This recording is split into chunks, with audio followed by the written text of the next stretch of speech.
Oh, look, I come into the role with a lot of optimism and a lot of enthusiasm. Really looking forward to the challenge.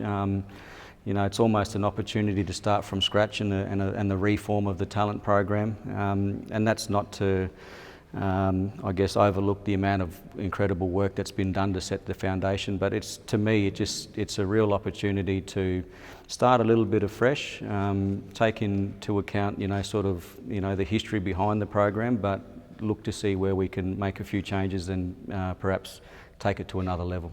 And Brenton, with our draft record not all that flash in the last few years, what will you be doing different?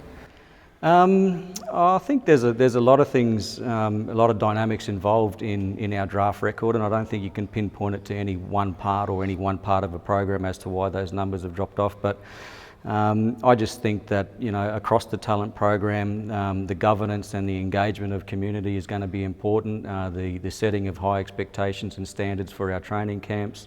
But I just think the importance of the relationship with the football community will make a bit of a difference. I think the focus on remote and regional talent, will be there as well.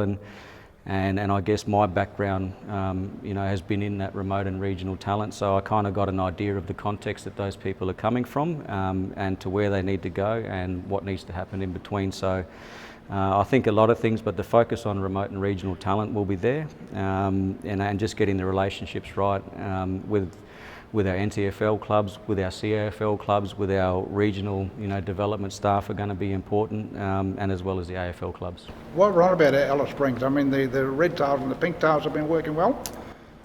Yeah, look, to be honest, I'm not, haven't got my head around, the regional programs as such, but I do know a little bit about the red tails and the pink tails, and the pink tails, seem to have, carried on the momentum that they had. So I wouldn't see, too much of a change there, other than a bit more of a focus on our regional and remote athletes. How are you going to go sharing your focus to the whole of the AFLNT and not so much just on Tiwi Bombers now? Done it before. I've been a state academy coach and coached kids from all clubs. I've worked in development as a state manager.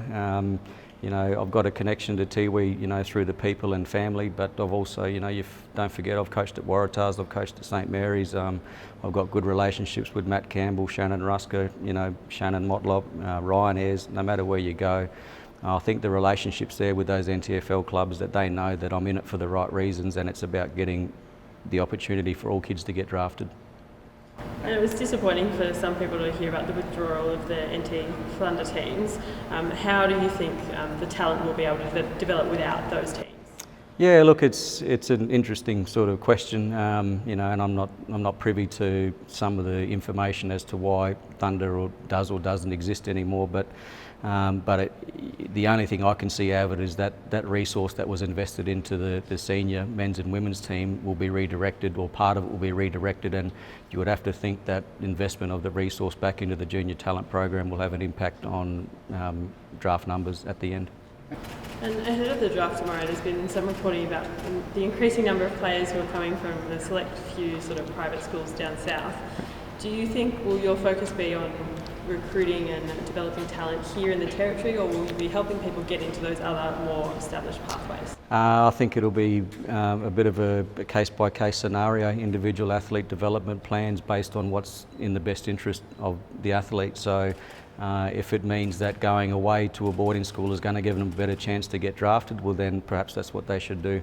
If they think staying here, staying close and connected to family and community is going to keep them grounded in who they are and their identity, and that's going to help them get drafted, well then they should probably stay here. So the short answer to that is that it'll be a case-by-case sort of scenario.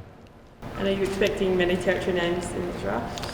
I haven't really sort of, in the last 6 months, kept my head around sort of who's coming through the talent program and who's in up there. But, obviously, we've got one player go already pre-draft, Malcolm Roses, and that's a great sort of result for the talent program to get him off there. And there's a couple of other guys that might be around the mark, but I think the smart thing to do is to let the draft, run its course and, just stick to the process. And if things work out for players, they do. And if they don't, then there's a little bit of work to do before the rookie draft.